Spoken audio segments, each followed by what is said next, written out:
In this video, I'm going to be showing you on how you can set up authentication for Shopify. So to set up 2FA for yourself is really simple. You're simply going to come over to your settings. And once you are into your settings, you can do it through general as well as going into your settings and privacy. But moreover, what you mainly do is you go over to the top right section where it shows my store. You're going to come over to manage account. And once you go to manage account, from here, you're going to go to security. And once you go to security, you're going to come down here where it says two-step authentication and you can simply turn them on.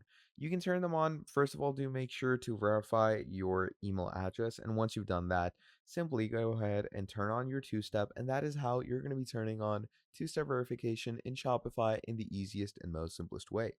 So thank you for watching this video till the end, and I'll see all of you next time. Have a great day. Goodbye.